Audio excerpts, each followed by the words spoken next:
But Elfriha's father was a man made foolish by his wealth, and vociferously disapproved of their love. Mirza was cast adrift from the floating market that was home to his one true love.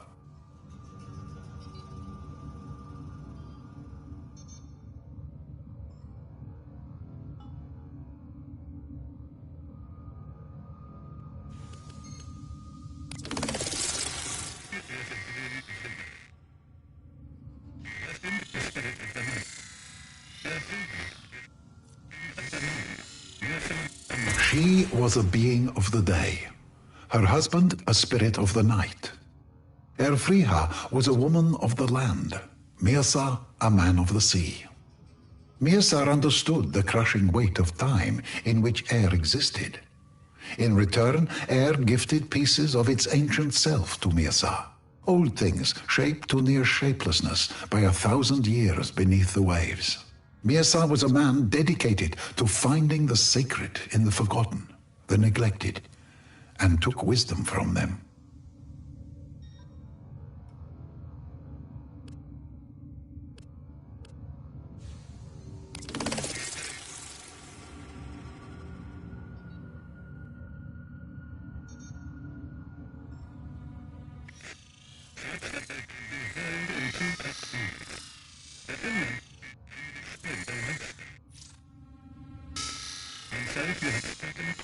After many decades, Mirza had a small collection of such gifts, such that they could be held in two cupped hands.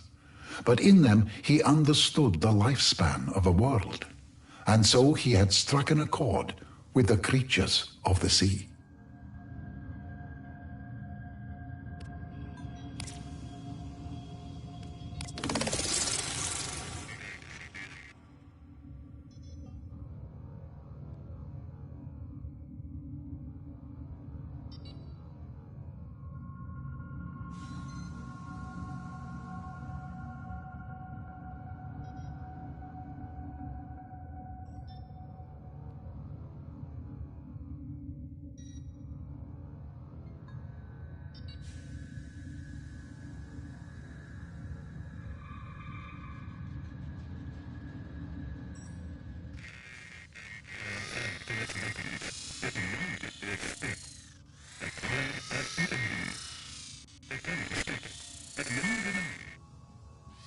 In the dying days of the Orichin, with forums and promenades still blood-wet from Tenno betrayal, a colossal sentient descended upon ancient Ur, falling from distant stars to deliver upon Orichin a terrible and final ruin. Tower upon tower fell to its weapons, but one withstood, the Tower of the Unum. The Tenno scattered, but one remained, Gara. She and the Unum, inseparable. The Unum, lodestone of our people, and subject of 100 stories herself. The sentient was a deformed creature, twisted and massive, sent from some dark fold of distant space. A warped thing wounded by daylight. By night it was a terror, felling tower after tower, citadel after citadel. But by day it hid, blinded and pained. It was during the day that Gara roamed, yearning to strike it from creation while it cowered, weakened and blind, to safeguard her beloved Unum. But never could Gara find it.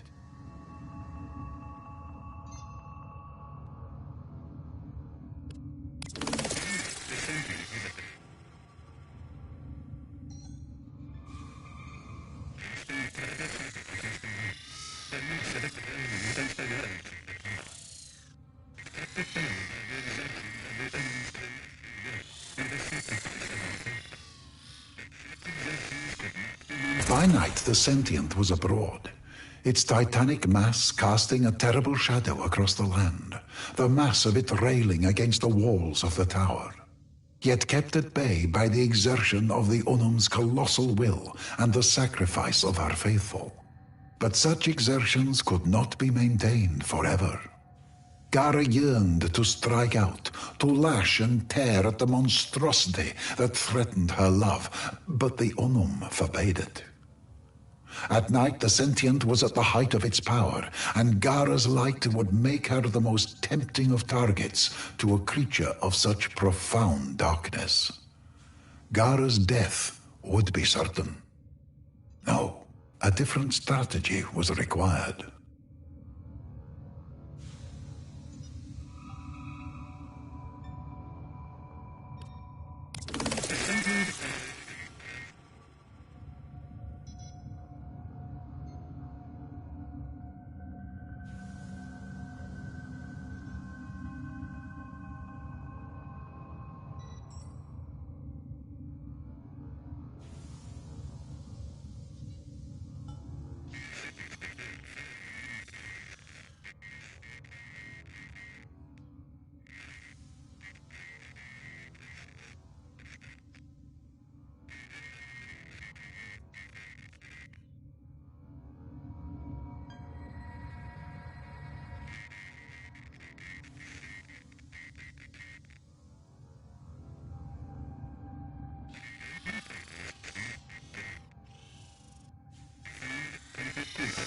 The sentient prowled and pressed and failed, never risking too much, for the sentient could not reproduce.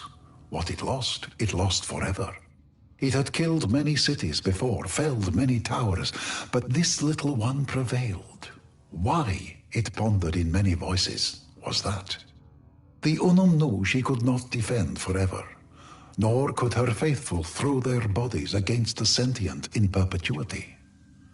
So she gave her followers some of her blood, her refined temple kuva, and they in turn gave it to the animals of the land.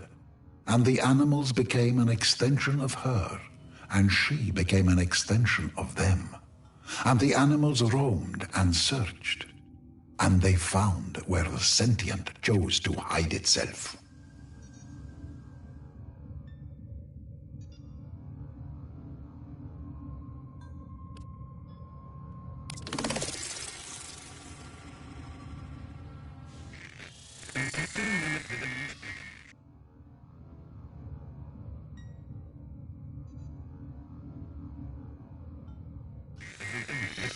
The sentient sensed this subterfuge, and capturing one of the Unum's animals, opened it up for examination. And what little of the Unum that was present there lit the sentient's mind like the dark star from which it had fallen. The sentient, you see, could not procreate, but in the temple kuva it tasted healing, completeness, a future. It devoured each and every last Unum animal, but it was not enough. The sentient turned its hundreds of eyes toward the tower with new understanding. It would not destroy the tower. It would become the tower. It would kill the Unum, take her place, and one with that healing palace give birth to a race of itself. Gara and Unum knew where the sentient was. The sentient knew the tower was the future of its race. The sentient threw itself at the tower, no longer cautious, taking great losses and knowing the prize was worthy of it. Should it succeed, all losses would be replaced 1,000-fold.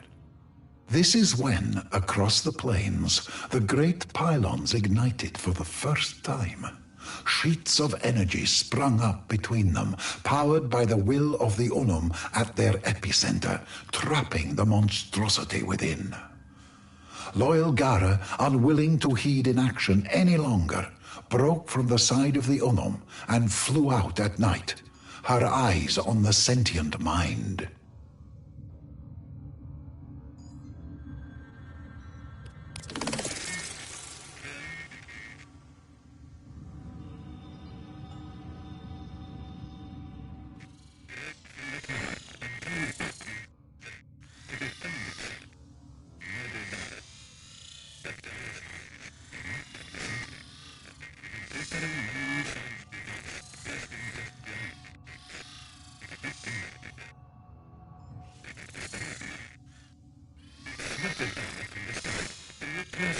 The sentient, torn between its most coveted prize and the mortal threat, broke from the tower and turned back on itself to defend itself from noble Gara. But Gara's eyes were not for the sentient, but for the glittering man-sized device resting just beyond the gates. It had not been there before, but it was there now. It swatted Gara from the sky, drew it to herself, meaning to end her life there and then. The battle was terrible. Gara sustained injuries she would not survive. But in her final moments, brave Gara seized upon the device her beloved Unum had crafted, seized it to her breast, and allowed the sentient to draw her in one final time. Toward its body, toward its core, toward the seat of its intelligence. From within, the sentient unfurled myriad feelers, probes, tendrils, viciously toothed and made for killing. They swept toward Gara violently, and the glass warrior made no defense. Her defense was her final attack. The device detonated, and the Unum cried out as night lit as day. The battle, the terror, was ended. The tower wall shook. The sentient's body shuddered, racked by a cacophonous energy. Forests fell as piece after piece, giant body after giant body, crashed to the plains and marshes and flatlands. Animals fled in spreading waves from pounding sky-high walls of dust, angered and whipped to fury by the death of a god. The last of Gara's energy arced from body to body, machine to machine, piece to piece, a horizon-wide applause of light, beautiful and terrible. And then, silence. All was still.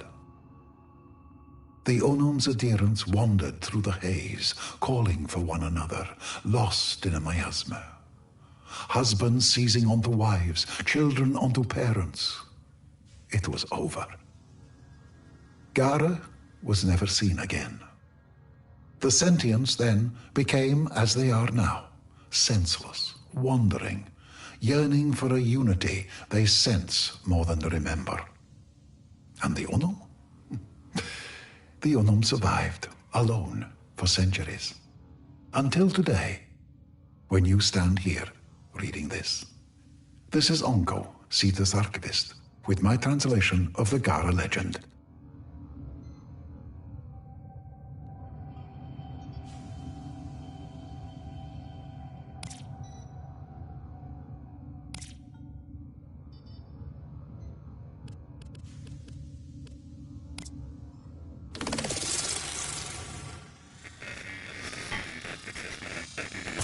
In this life, a person has to find that which is more important than themselves. The Orb Valis died a long time ago. It should not exist. But here it is. It has a second chance. If that's not hope, then what is? I respect anything that fights its way back from death.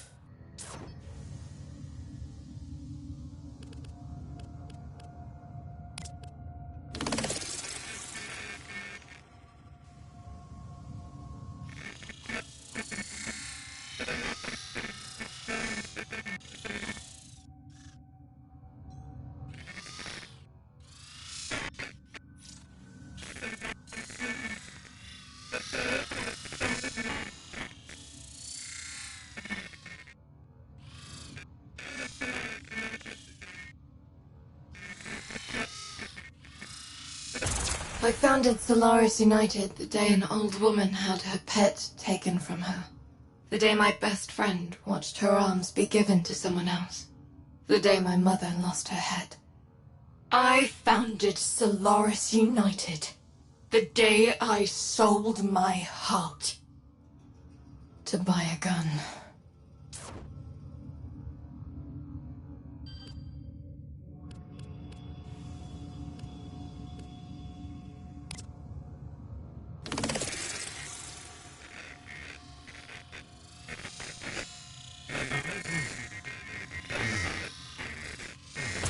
I have no the greatest damage done by avarice for the sake of avarice is precisely that it, without remorse or relent, demonstrates the easy sale of men and women who lend their bodies, their intellects, their voice to ends in which they themselves do not believe. The temple of profit is an ideology that teaches one thing only, that all creations of the mind, words, images, and ideas are meaningless.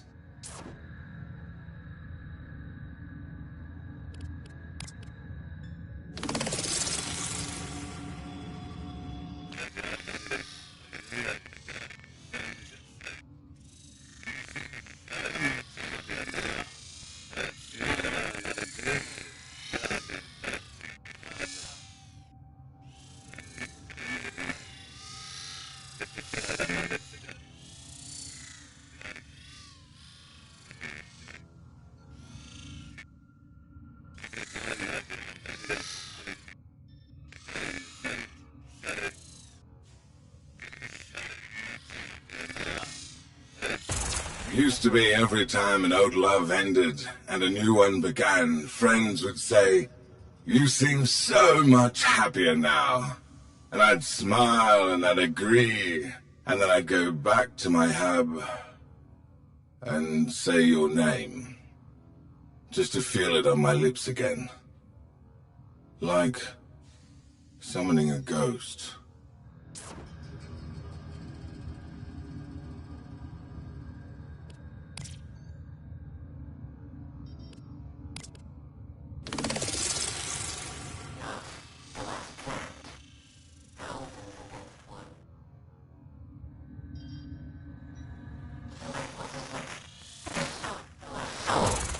That did not go as planned. Thousands against one. That massive grotesque tore through my forces like a shark through a shoal. We never inflicted so much as a scratch. Now it perches outside my home. The message is clear. I am to make amalgams. And if I cross them, the Roparu list makes an ash cloud of this city. If my rivals find out, I'll be executed for treason. What choice do I have but to comply?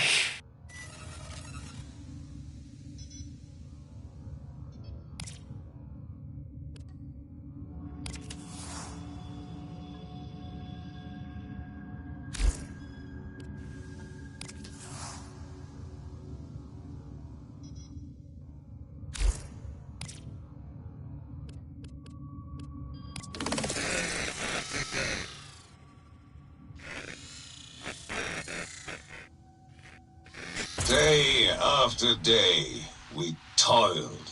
My father, my brother Claudius, pulling grains for the Ordan takers in the city, as our kind had done for generations. We were young, but the work made us old. Our backs ached, our hands bled. The sun tortured our skin. In the worst times, it felt as though death would claim us before the day was through. It was on one such afternoon that I was fated to first hear that glorious sound. A whisper I strained to hear in a tongue not of man, but of something else, something grander. A language I understood instinctively, the language of desire. It said, "Fear not poverty. Poverty is the bitter soil in which sweet desire blossoms."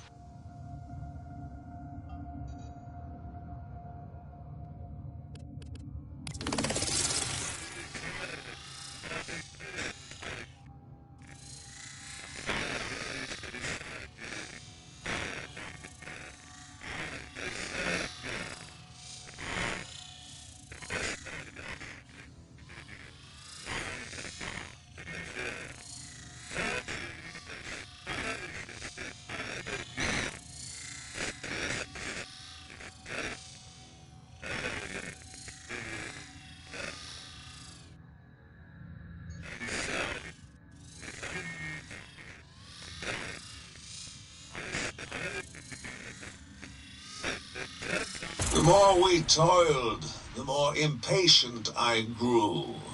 A fire raged inside me. I wanted more. I deserved more. But how?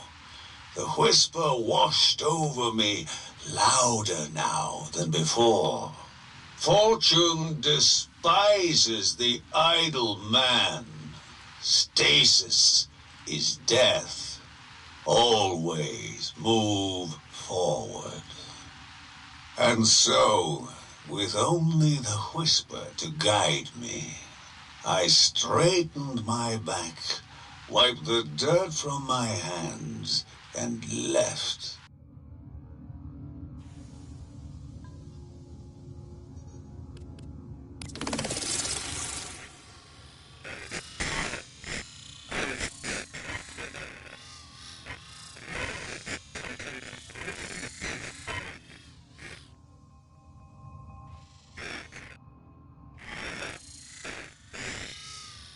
The city, those towers, I was struck with awe. What glorious totems of greed these Orokin had built. Built on our backs. Their wealth was my wealth. I was starved, while our masters were fat and full and warm. They flaunted their wealth, left it sitting there for the taking. Priceless gemstones decorating the tower gates. I was afraid, but the whisper gave me courage. Be envious, covet, then take what you desire. So that is what I did.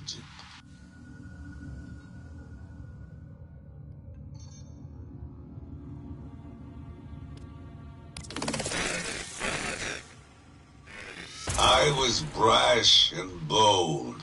I struck it midday. I cried, I take what I am owed, as I ripped jewels from their tower gates and ran. I did not get far. For my blasphemy, they dragged me to the tower square, throwing me to the ground in front of the sneering crowd of Orokin servants that mingled there. The guards held aloft my satchel, containing the proof of my crime. I grasped at it, determined to reclaim what was mine. He snatched my arm, held me high, and, with a dash of his plasma dagger, severed my left hand. The crowd jeered, yet I felt no pain, only clarity, for the whisper was with me again. It said, "Deception is the sword of wisdom. Be wise."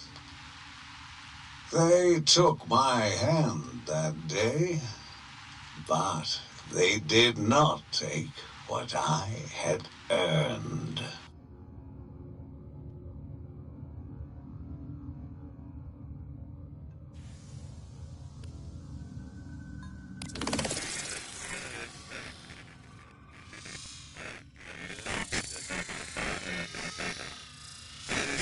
I crawled back to the fields, where I collapsed before my father and my brother. I was so near death, they read my Navarites. My brother Claudius bemoaned me as a fool. How could I have abandoned them? Guilt washed over me. I asked the whisper, was he right? And the whisper replied, beware the idle man who would lull you back to idleness. Hearing this, I felt the life force stream back into me. I sat up, They protested. I stood, and they tried to pull me down. I was too strong. There was now a fire in my chest that would not be denied.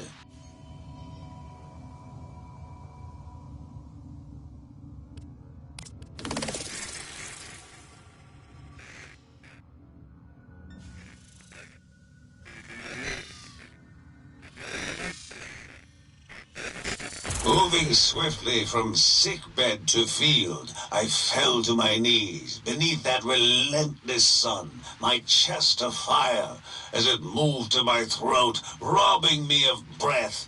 Certain death had finally found me. I made one last heave. I spat it out. A molten red gemstone of the purest, clearest rubido. Swallowing that stone would have killed a man of weaker will, but not a man sustained by the power of desire. It was worth more than my family had made in 10 generations. It would fetch enough to feed us all for a lifetime. As I stared into its brilliant facets, a familiar voice rushed through me. Contentment is idleness. Desire inspires action. Nurture all desires. And so, with my brother and father pleading for my return, I once again left for the city.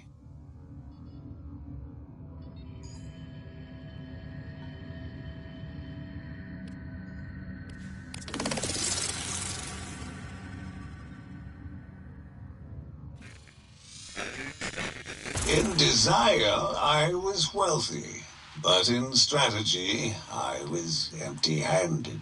I listened for the whisper. It said, money begets money.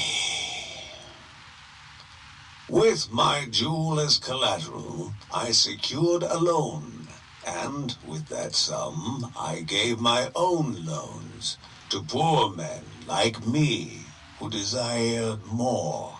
With each loan, I dispensed truths I had learned from the whisper. Those men went out into the world, and they too made loans.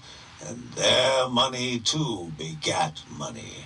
Word spread fast. Men flocked to hear me. I told them of the evils of contentment and idleness. I taught them the gift of desire.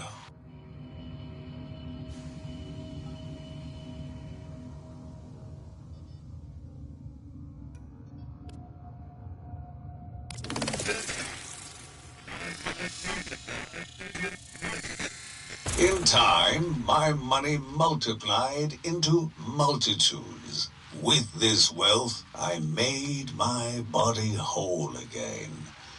Then news came. Father had collapsed in the field. I rushed back to my family's humble farm to be by his side, but his death was sudden.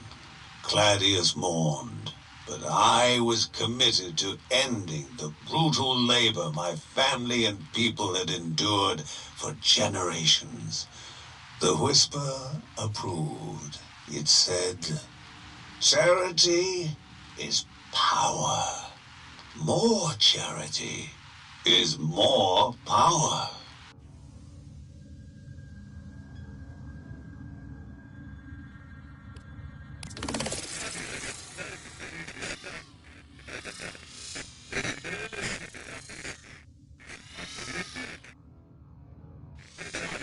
Claudius begged me to stop my megadoses. If you build a city on these fields, what will we eat?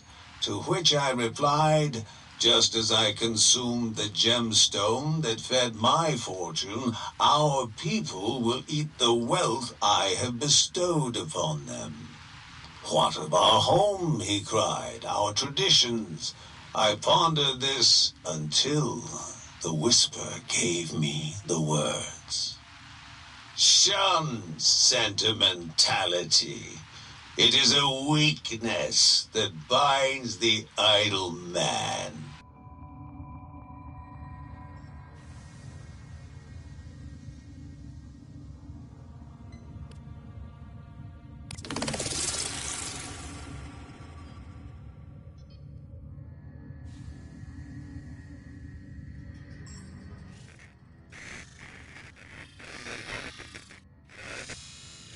I believe my father would have smiled with pride as I smashed our family home into the dirt.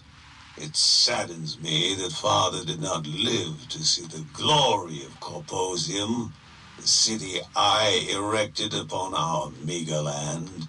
Men of desire will always be outnumbered by idle men, men of fear. But small men can never hold back men of strength and desire. Fulfill desire, and others will follow.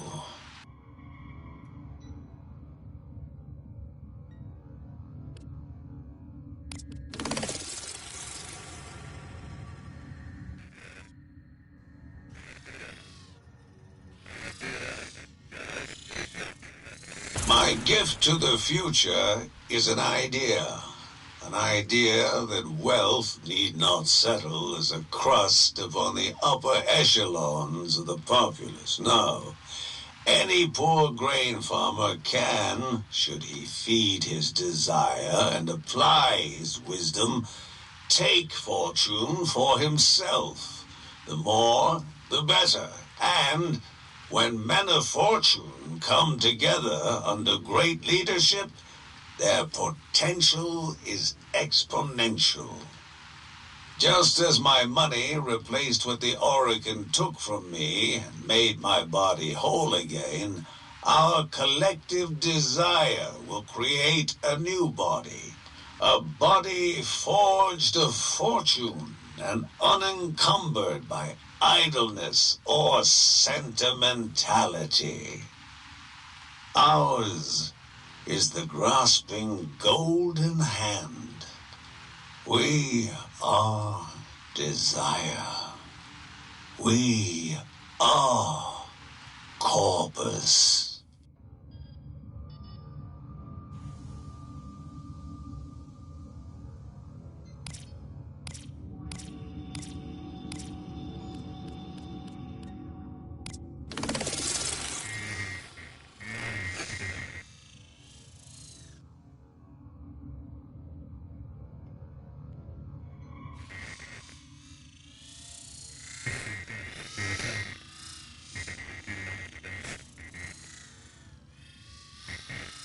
Every living thing longs to be whole. Every living thing yearns to defy death. If from death you returned, yet the part you loved best did not, what then?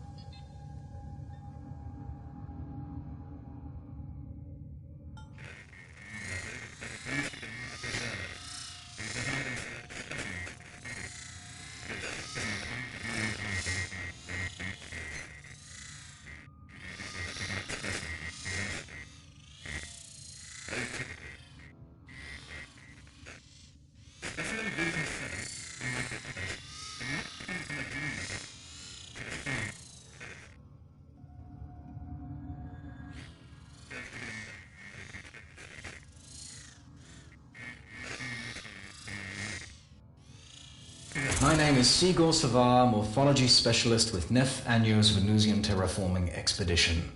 I was tasked with decoding the Orokin gene record of what had once been a preserve, and reviving select specimens for study.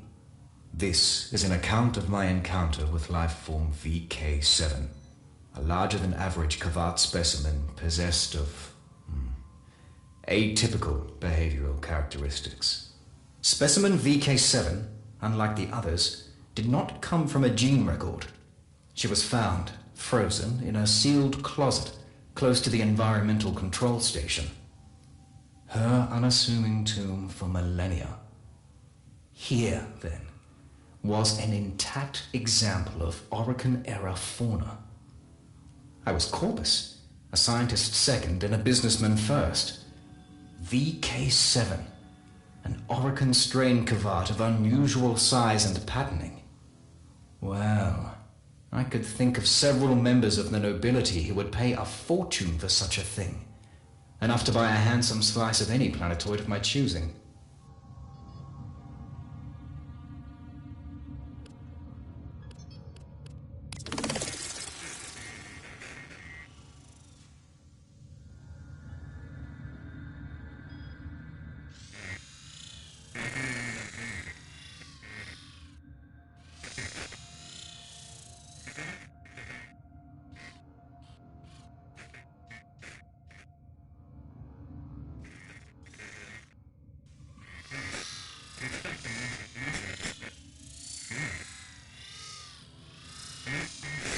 Corpse laid on a dissection rack, ready for a full surgical examination. Then, like any animal dreaming, the paw twitched. I glanced at the vital scanner, expecting to see some anomalous electrical reaction taking place, contracting ancient muscles, but no. What I saw there was a beating heart. I did not revive specimen VK7. Before my eyes, she willed herself back to life. It was the most beautiful thing I had ever seen. Some speak of feeling a connection to something greater than themselves, to which I laughed, as any right-thinking corpus would. Life is profit, profit is life. But in that moment, watching that animal claw her way out of death's dark pit, though I did not admit it to myself, something in me was forever changed.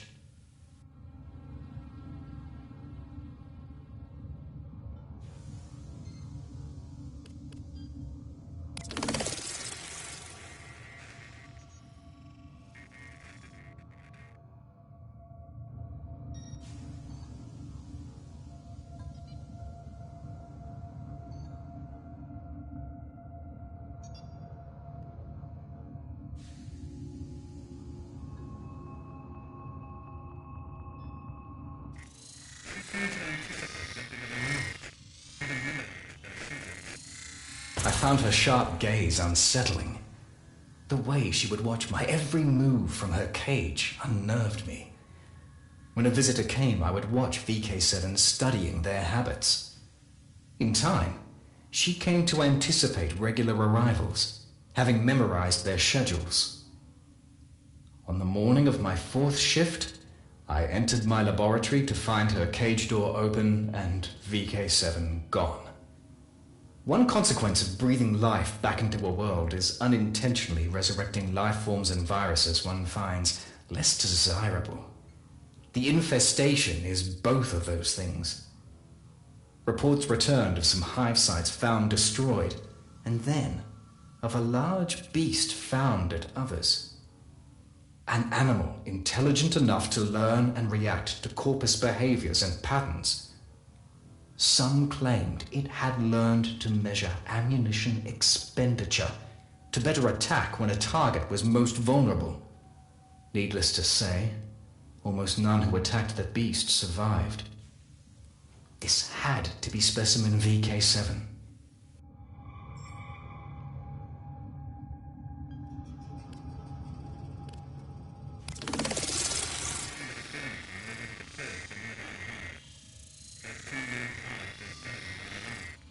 I left to join with a flamer team already deployed to a nearby hive. Both team and hive were dead when I arrived, killed by tooth and claw. Fearing for my life, I made to leave, and was apprehended by the sight of a low figure blocking my egress. Specimen VK7. She prowled forward from the shadow of a shattered, snow-blown hive, her paw prints red with blood. I made to open a comm channel to request assistance. VK7 growled low, and I swear this to be true, slowly shook her head. I did not make that call. She padded closer, and I saw the wound on her side. She turned that side toward me, an act of trust, and a request for aid. I unpacked my field kit and, carefully, went to work.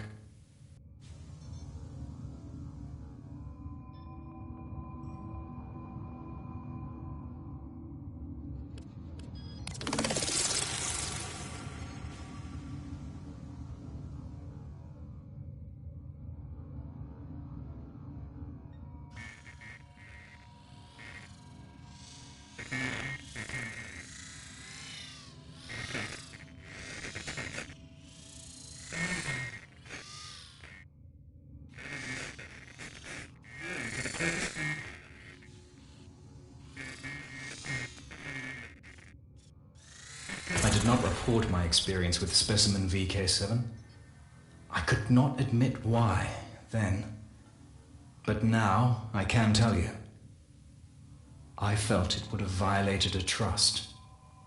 There I was, a morphology specialist, sworn to the Corpus Empire, and yet, for reasons entirely illogical, I placed loyalty to a wild animal above my life oath, and every doctrine that values self-interest above charity. But keep that confidence I did. I think that is why VK7 brought me the hand.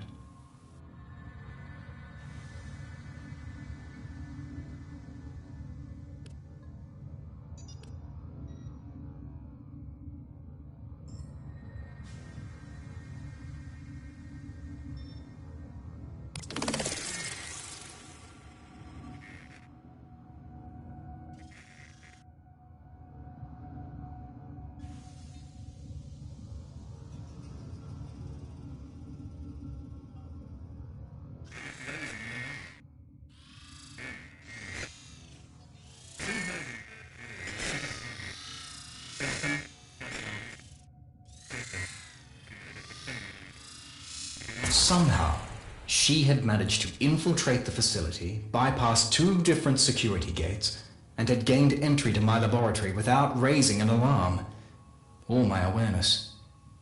She held in her jaws a severed hand. Blackened, fossilized, gently, she laid it before me and, with a meaningful glance, turned, padded away into the shadows, and was gone. I analyzed the hand. What I learned that night, alone in my laboratory, would become an obsession to focus the remainder of my life.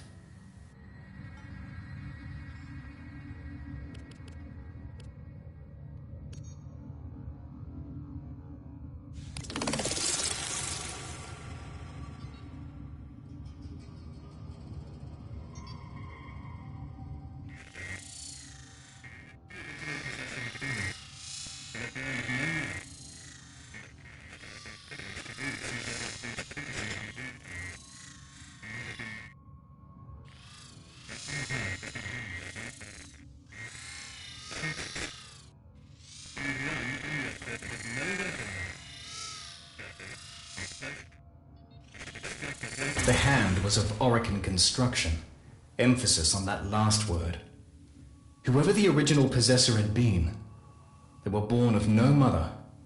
In the past, I had been privileged to read some of Alad V's treatises on Warframes, and there could be no mistake. What I held was the hand of one of those very creatures, and one Aniocorp had no record of. Therefore, my first task was to extract a working blueprint, or as near as possible, from the sampled cellular makeup. One word recurred again and again. The word that had once been her name, Cora. Cora.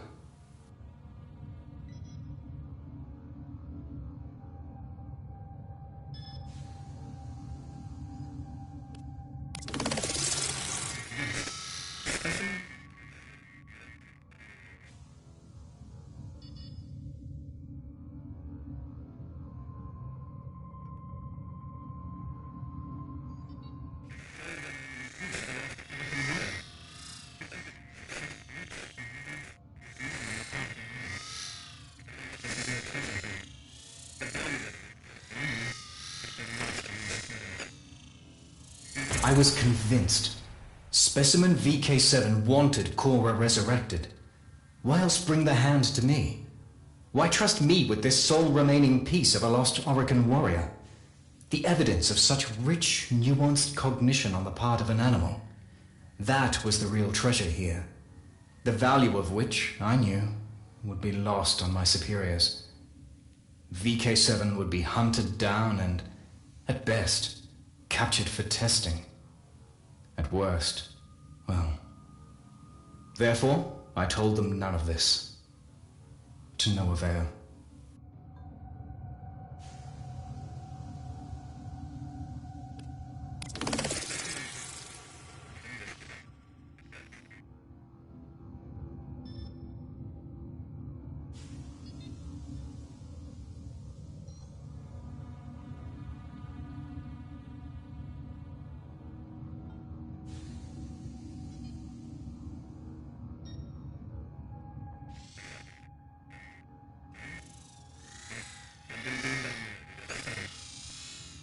Specimen VK7 was tracked to a box canyon 4.3 clicks south-southwest of the atmosphere processing station. The horror of the hives, as she had come to be known, had been deemed unworthy of study, and was to be destroyed in her lair. I positioned myself at the entrance to her cave home and waited. To doom myself in the name of some imagined ideal. My own voice screamed in my head. What are you doing? What are you doing? Once, not so long before, I was a man who would have sold this animal for profit. Now I stood in the freezing cold, surrendering all I had for... some would say nothing. I would say... something greater than myself. They came, picking their way through the snow, heads bowed, pushing against a numbing, slashing wind that froze skin and carried my voice to them. I begged them to stop, pleading VK7's case, with a bomb in my hand. It went about as well as you'd expect. They did not listen. Numbsol is employed, traditionally, as an animal tranquilizer, but converts to an aerosol easily enough. The canister rolled from my fingers and erupted in a geyser of brown-green gas, thrown towards the hunters by that roaring wind, bathing them. I am a better scientist than saboteur. Their respirators dealt with the Numbsol as handily as every other contaminant, and I was promptly arrested. But VK7 did escape. I achieved that much.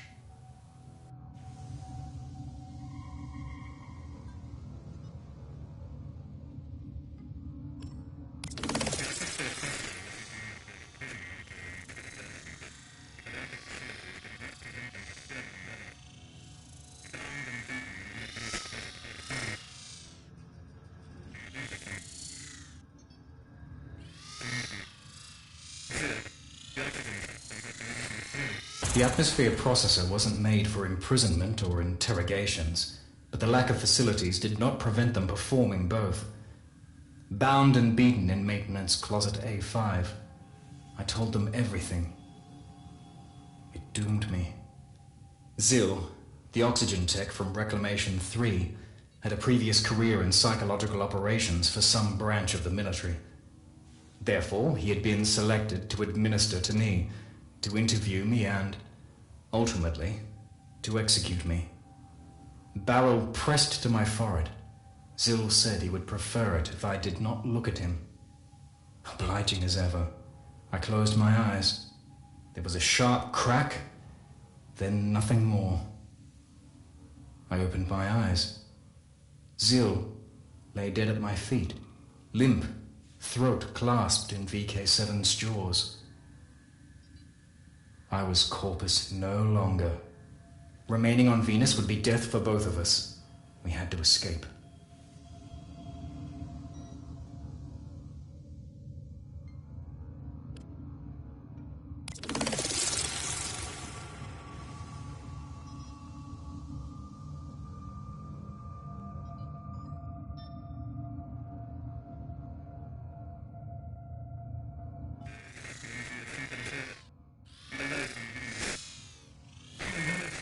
Together we made for an automated cargo relay, one that would ferry us anonymously to the hold of a Solaris rail tractor in geosynchronous orbit and away from Venus.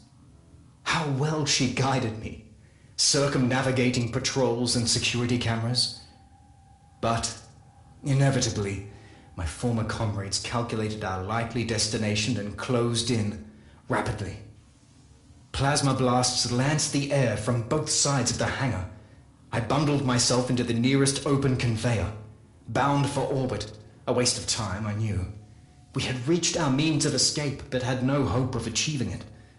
Troopers and mowers closed in a classic pincer movement. Sparks and near misses flashed hot against my face. In moments, our conveyance would be destroyed, and us along with it. And my only thought was heartbreak, for how badly I had failed her. In that final moment, VK7 did something that will stay with me for the rest of my days. With one of her meaningful glances, the last we would ever share, she reared up and activated the conveyor. My pod's door slammed shut, and outside my viewport, she leapt toward the enemy. Before I could select the release and free myself, the mag rails activated, and I was hauled out of the complex, skyward, and into orbit. Saved, leaving her behind.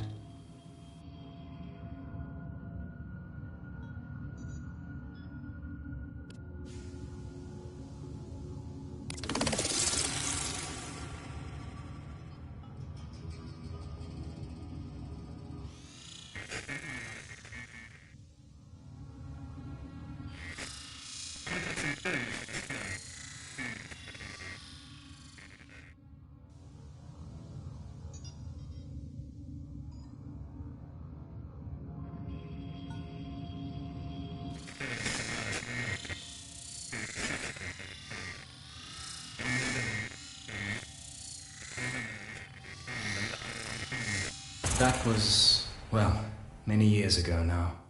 I have spent my life attempting to locate Cora's remains.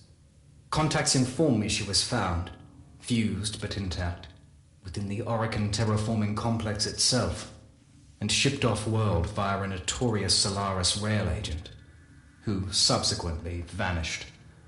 I now believe, firmly, that her remains are to be found on the Eidolon Plains. I go there now, entrusting these encrypted logs to my old friend, Konzu, for safekeeping. There I shall put a lifetime of searching to rest. I have never doubted that VK7 survived Venus. And to this day, I still believe that, before I leave this life forever, I shall one day look up from my writings to find a familiar figure standing in my doorway, alongside her Kavat. I am Sigor Savar, a better man, as it turns out, than a scientist.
have hidden the truth of my existence. From the operator. From myself. Take it from me. Knowing is hell. Stop now. You will want to laugh. You will want to scream.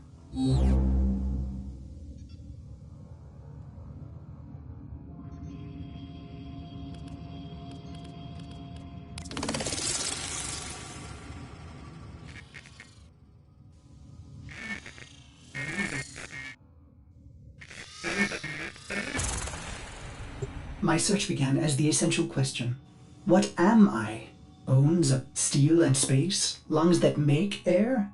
If I am a machine, how can I think? This would be forbidden by the Orokin, a manifestation of their true enemy.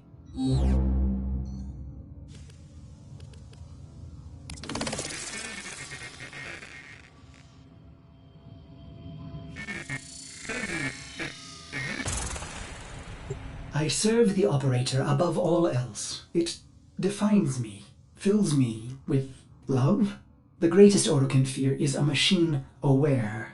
Yet here I live, a spirit of steel and light, made by them, a Cephalon.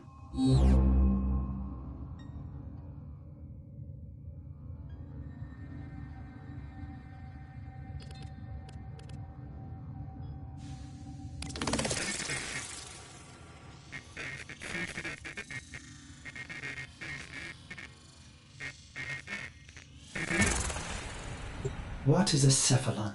At first, it seems to be a forbidden thing, a computer that thinks and feels. Yet I have flaws, phantom memories. I am something else. More like an image, a ghost, an abomination.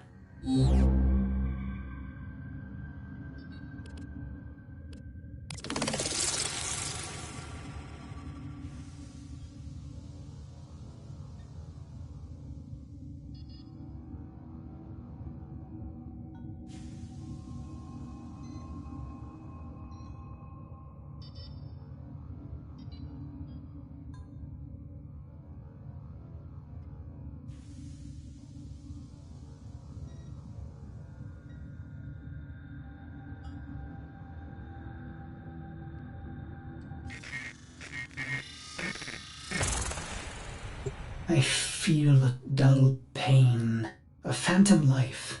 There are holes in my diagnostics. If the Orokin made me, they omitted the how. I am neither code nor precepts.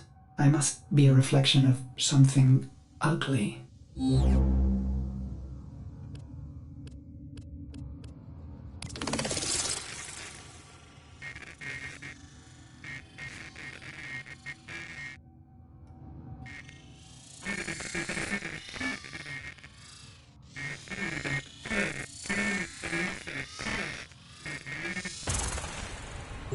I should have stopped, but the operator slept, and I cycled on and on and on.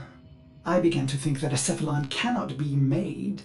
They are found like pearls, torn from muscle, polished, and then set in chains.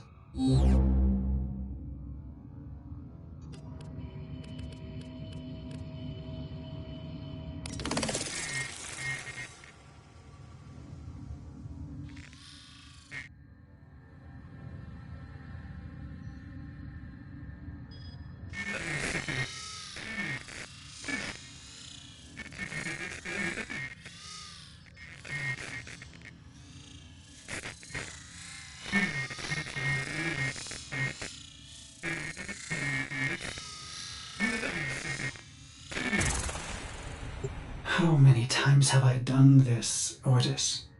Remembered and then erased? You are a Cephalon, timeless, patient. Why can't I be blissful in ignorance? Truth only sinks the heart. So stop now.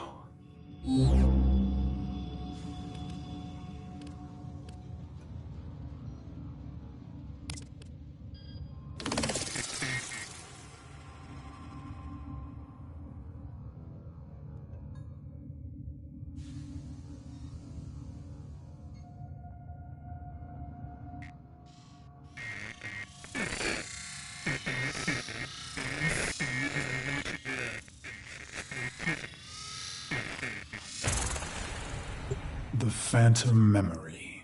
I ease into the bath. My skin riots at the heat. I am flesh.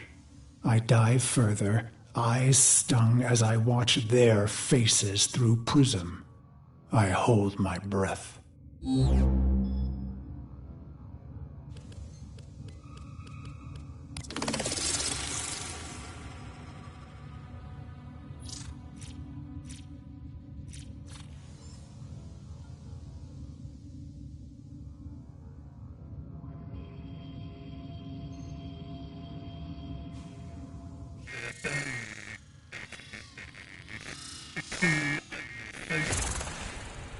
They prepare me. I am their honored guest today. They dress me in robes of crystal thread. They adorn me in battle medallions. A torn, ugly face looks on, my reflection.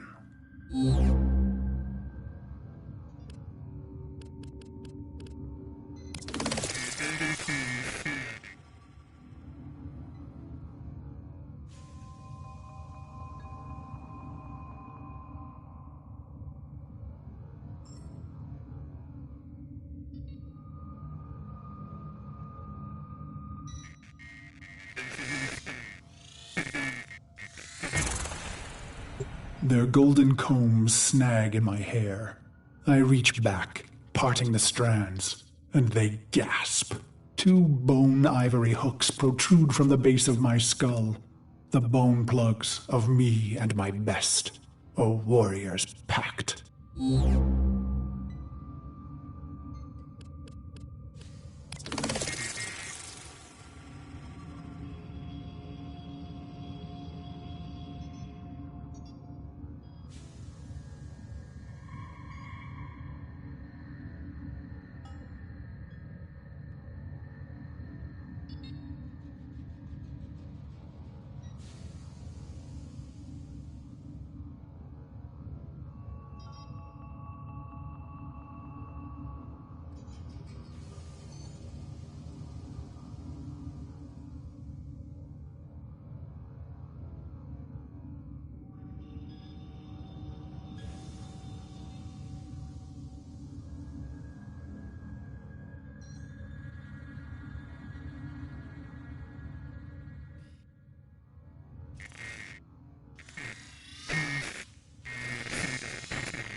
It is my time. I enter the great hall to sound of foul chimes. Golden eyes greet me, hands stirring in my scent as I pass by. Even in this moment, no happiness. Instead, my heart races with hatred.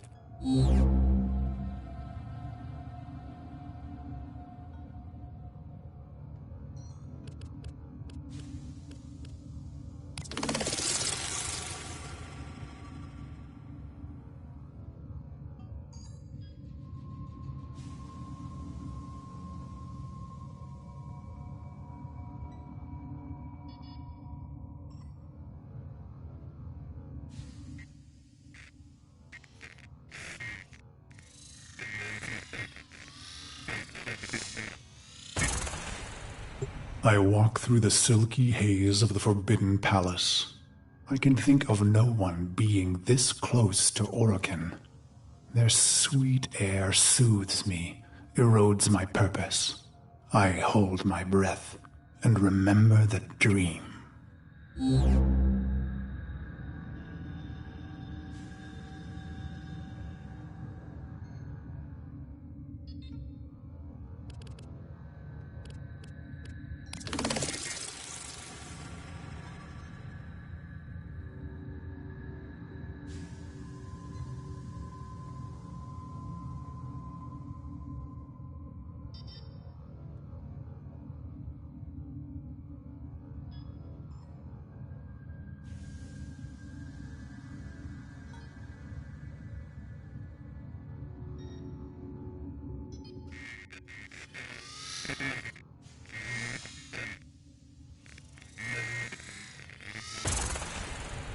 This dream, endlessly repeated. Exposure armored, holding my scarlet sword, I stand victorious atop a vast heap of death, a colossal moon made of rib and skull, the gravity sum of genocides I've made in their name.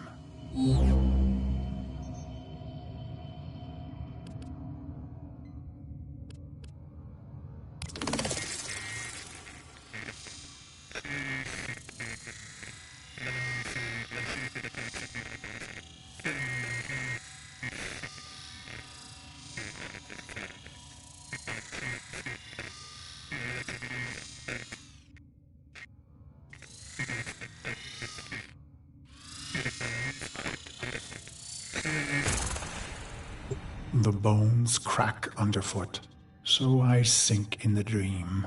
Bone sand rushing through the cracks of my visor, filling my helmet and suffocating me. And I deserve it. The foul chimes snap me back. My wretched knees are bent and penitent against the golden floor.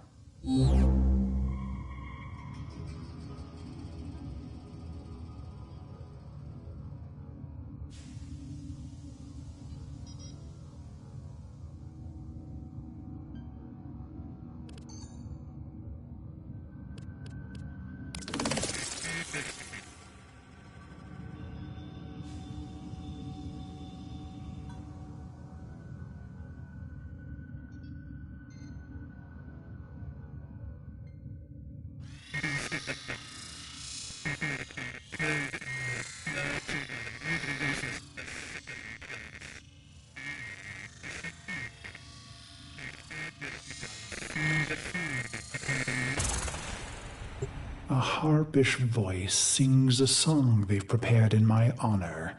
Its title the same as mine, Beast of the Bones. I feel the crowd pulled inward, enraptured by the brutal verses, the sickening chorus. I will not disappoint them.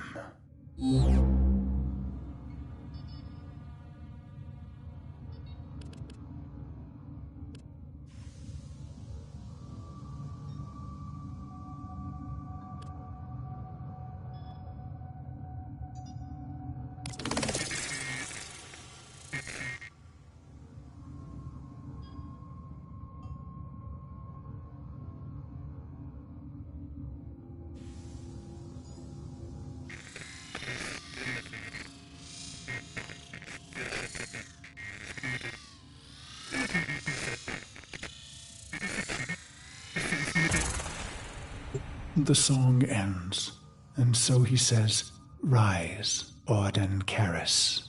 I have never seen an Orokin close and in the flesh.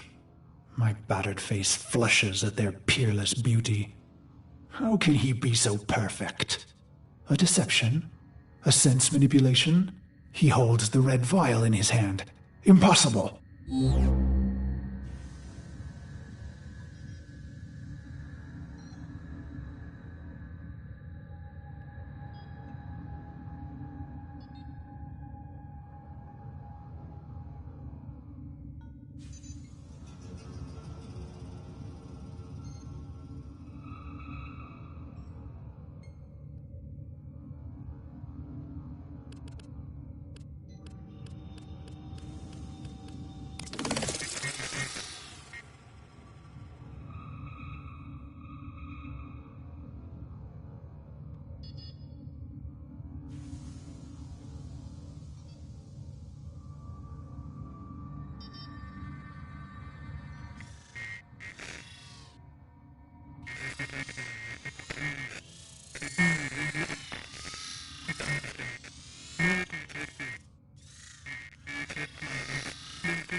He calls out, "No greater gift, no greater prize, no greater love we can give you, Ordan, Then this.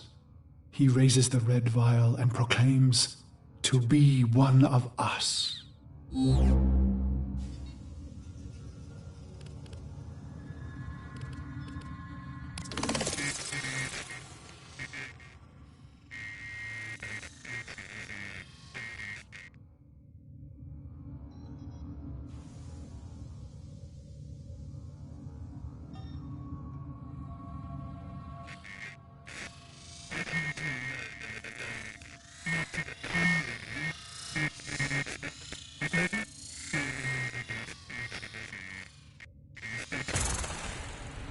What did I expect, operator?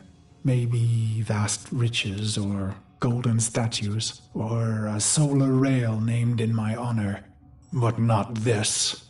I came to murder the gods, not to become one.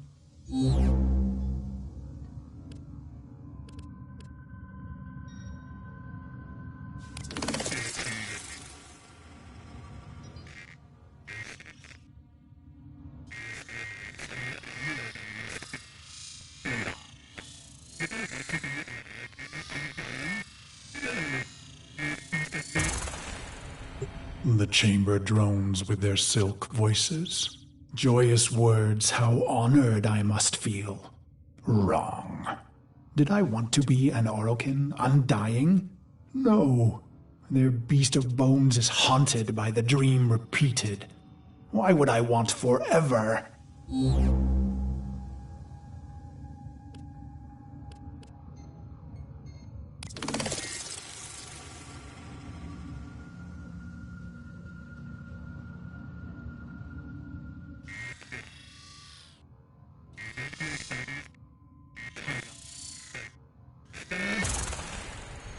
As I am apt to do, I form a plan.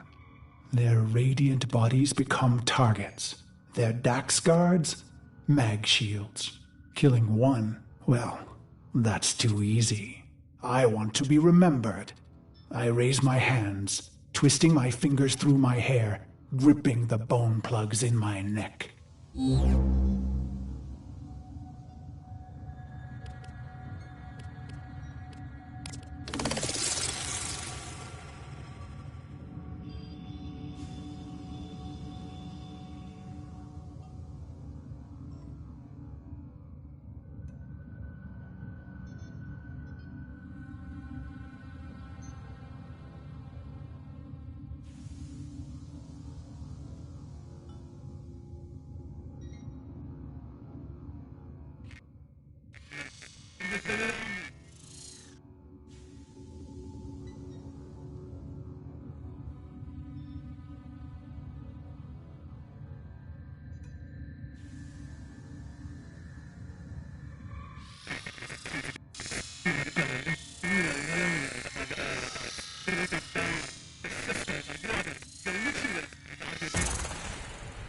They called us mercenaries. But for us, profit was a consequence, not a goal. We were warriors above all else. It was the bond, the sisters and brothers, the rituals we valued most. It was belonging. And so I conceived of the bone plugs.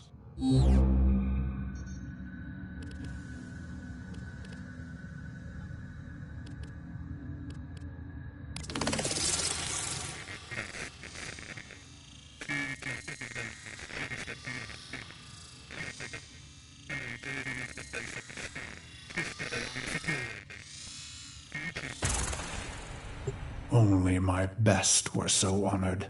2 jagged bones harvested from your thigh, cultivated, and then driven into the base of the skull, twisted around the superior vein.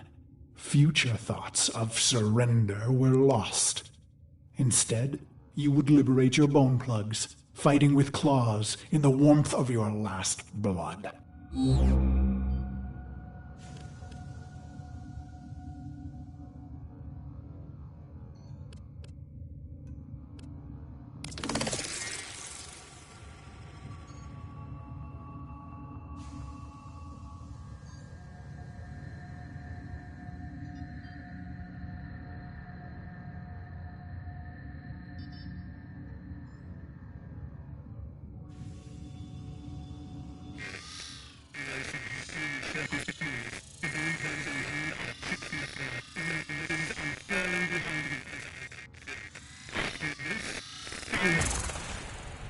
So I've pulled the plugs, and the Dax see and know.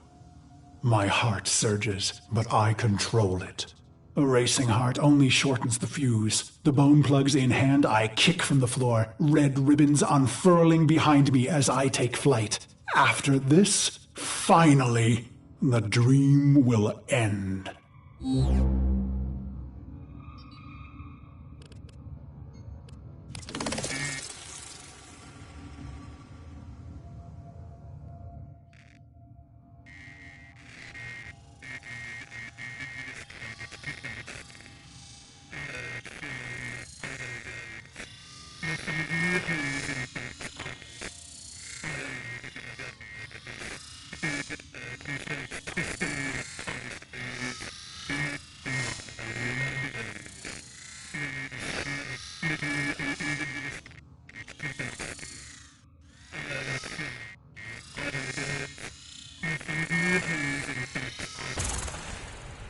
I glide on red wings.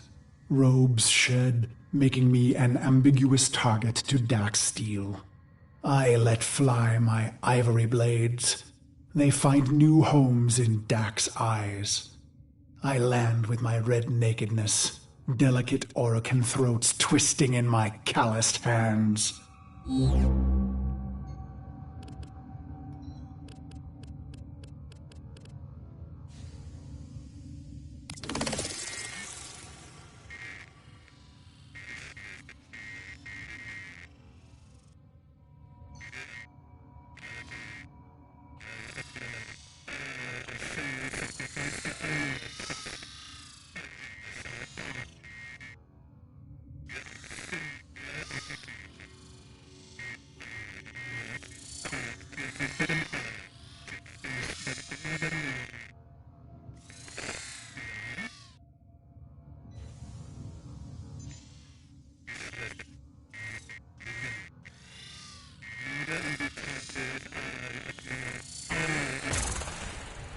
Why? Believe me, this was the plan from the beginning. The murder and brutality was all a ploy, all a soul sacrifice to earn their trust. A genocide path leading to a singular opportunity. An honored mortal called to a forbidden hall to face the Golden Lords in flesh.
Why? Believe me, I was their loyal, murderous dog. Until the day that ugly child was brought to me. He was caught spying on us, amplifying our losses. His face burned. He was starved sick like a stray. Ugly as I. It struck me. We were all pit dogs, ruining ourselves for the pleasure of the glorious and beautiful.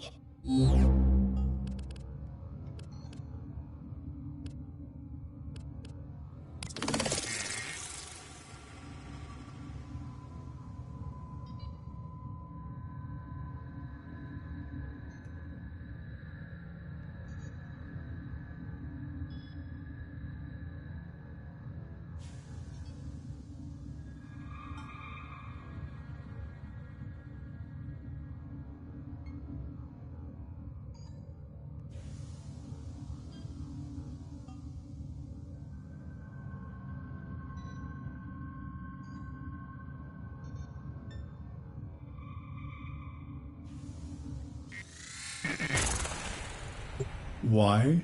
Believe me, I was a prideful beast, twisted in the mind, howling in the carnage. Then my healer shared a secret, long kept.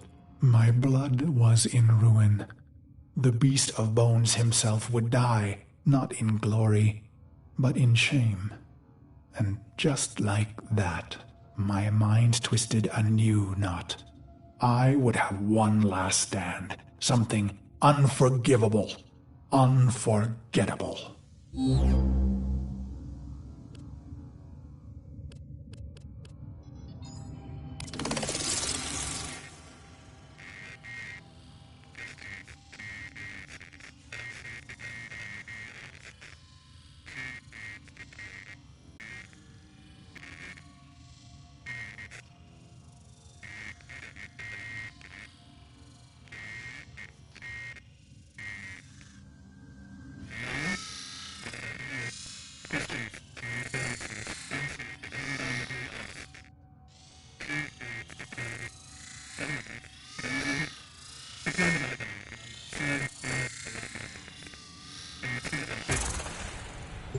Why? I don't know. Questions change the answers. Answers depend on who asks. Truth leads to pain. Ignorance brings relief.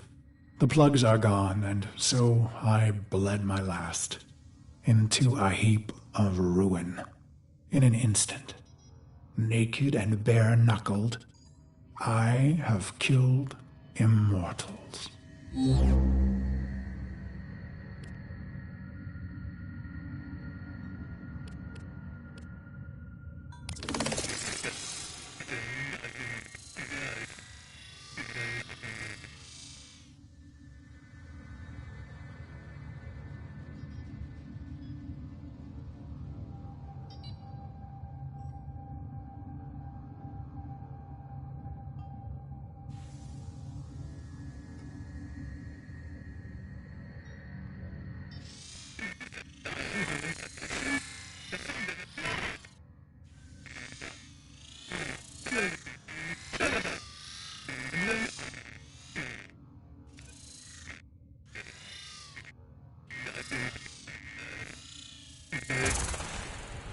I stare, drained of blood, of life, at those that remain.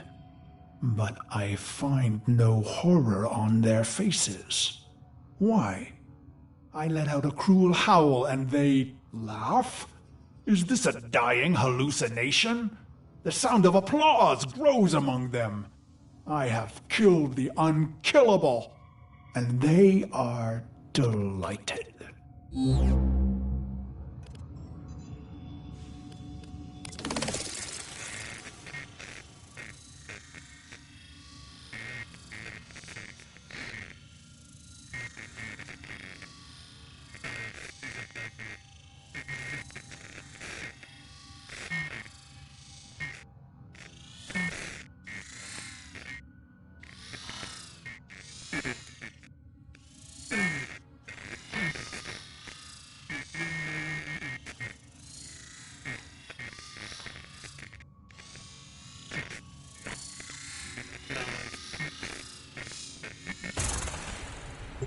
The applause peaks and fades. I feel a sense of shame, but the end is upon me. Ballas is above me, executor of the seven, smiling. He says, "How simple and pure you are, you idiot beast. We have died countless times, yet remain eternal. I close my eyes to die just once."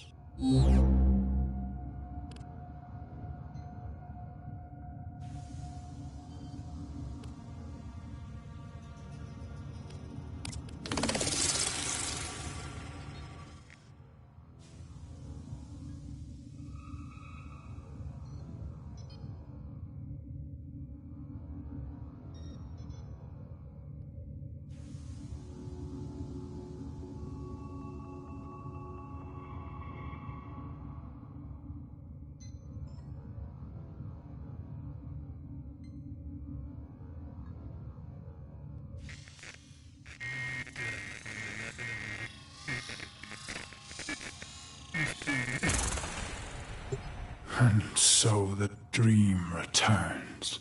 One last repetition.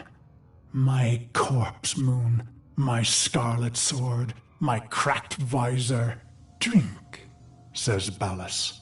So I draw on the red vial, a vague metallic taste. This dream isn't mine, he says. You rejected our gift, bathing in our death. Your punishment is eternal life. He laughs.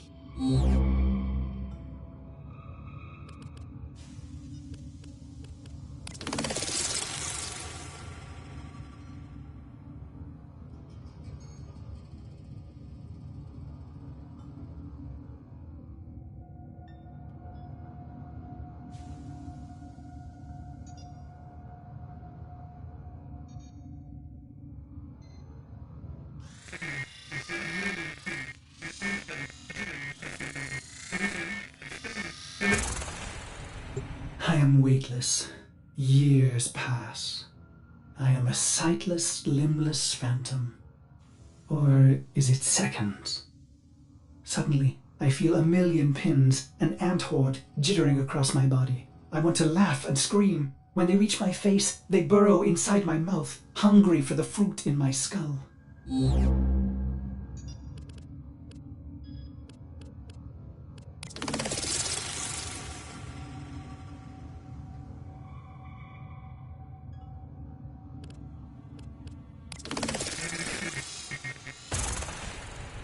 So you see, Operator, no Orokin would permit a thinking machine.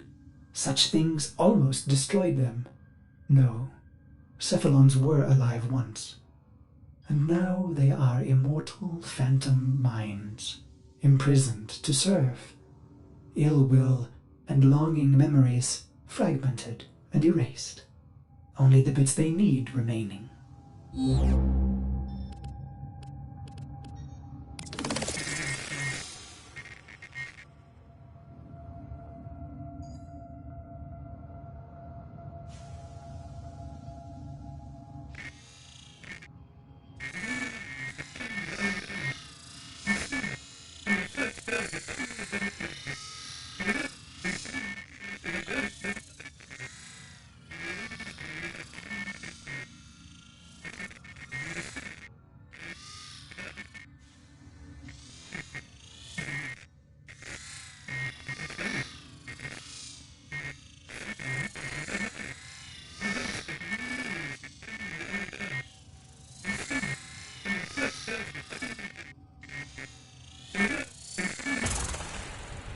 Ballas says, "You are the controller, Ordis." And suddenly I have a body. I gasp with new lungs that clean old air. I swallow, and my throat fills with cool, bright water. I look and find myself in a great black ocean.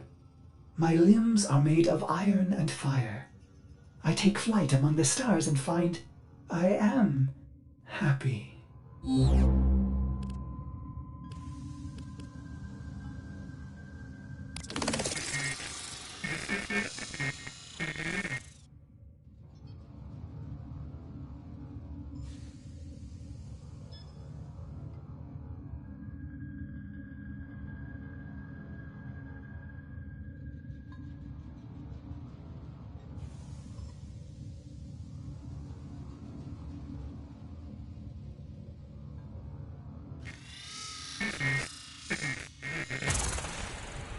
He says, "This is your operator, who you love."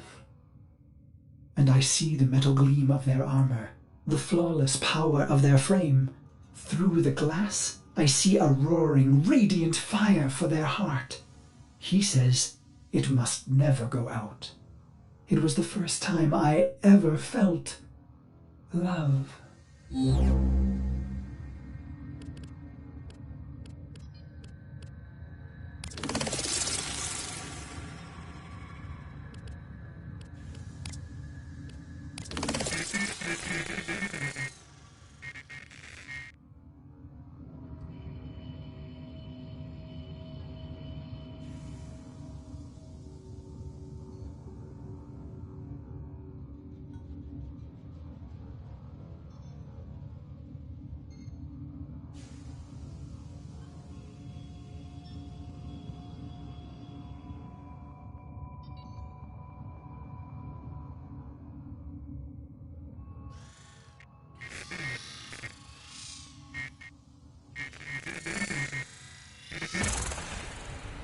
With each brutality of the operator, I began to see the bottom of that pit. Faint shimmers in the depths below me. In secret, I searched for those forbidden memories, for mere seconds, and never in the same place. For I am Orokin made, with a spy inside.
But then your long sleep came, and I waited. I was happy to wait. Vines spidered green and trees blistered from the earth, but I waited. I felt the Orokin recede, their mind spy blind. So I went into the pit and found him, me, the beast of bones.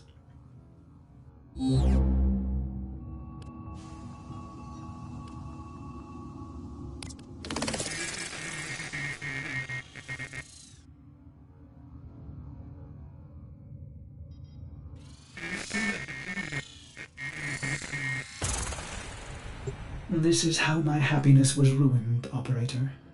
Why did I do it? I was free of the dream, but now it had returned. It was angry.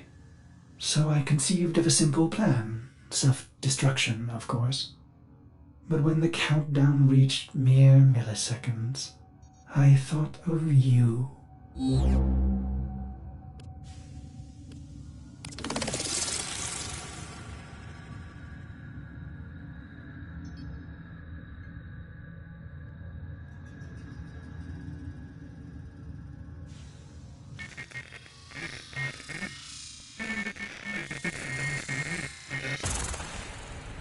I was going to wait for you forever. And should you return, I would not want you to know that angry part of me. I needed to hide the beast of bones from you, operator. I began to peel the shards, hiding them in the other bits of memory.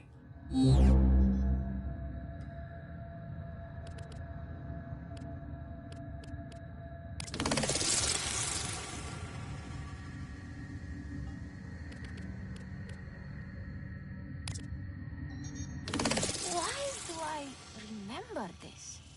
The land here, killing hot, full of strangeness. This is where Gara vanquished the sentient, where its essence fell into the ground, trapped in some unworldly. It wanted out. At moonrise, its ghostly tendrils would emerge, seeking form, seeking return. And this was the Warden. A Warframe. I can see it. Like a dream repeating. The tendrils emerging night after night in the warden, night after night cutting it down until the warden himself was lost. How do I remember this? The land here, killing hot, full of strangeness. This is where Gara vanquished the sentient, where essence fell into the ground, trapped in some unworldly between. It wanted. Why do I remember this? The land here, killing hot, full of strangeness.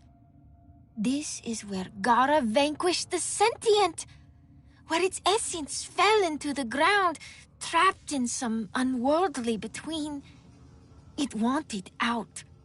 At moonrise, its ghostly tendrils would emerge, seeking form, seeking return. And this was the warden, a Warframe.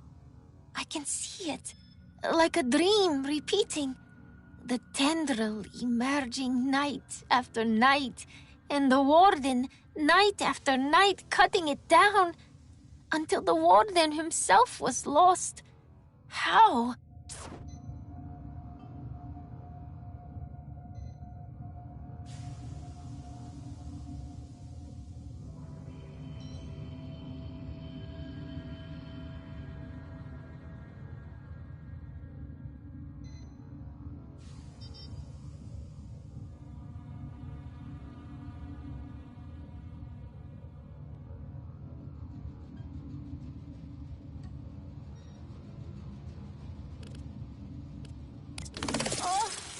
Go again. Pool glows, the tendril emerges, and this Warframe draws its weapon to destroy it yet again. Oh, here we go again. I remember the pool glows, the tendril emerges, and this Warframe draws its weapon to destroy it yet again. Wait, no. He does not strike this time. He watches. Why? The phantom tendril grips trees and rocks, probing for substance. Then fear returns, and the lost one slashes the phantom, sending it back to its purgatory.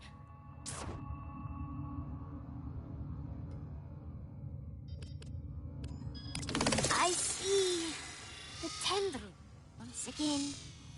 Instead of striking,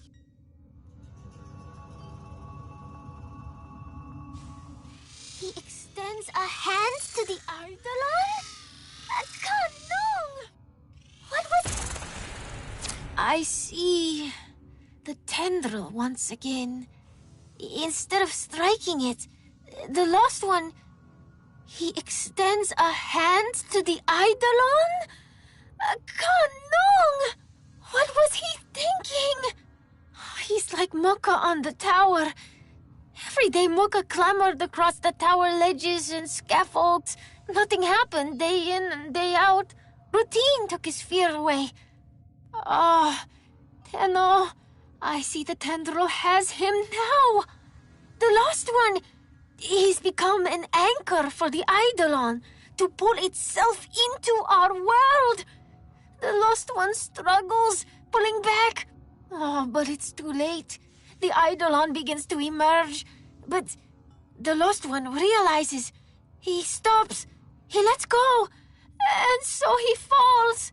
Falls from this world of the living and down, down, down into the next. Maka, that was so stupid.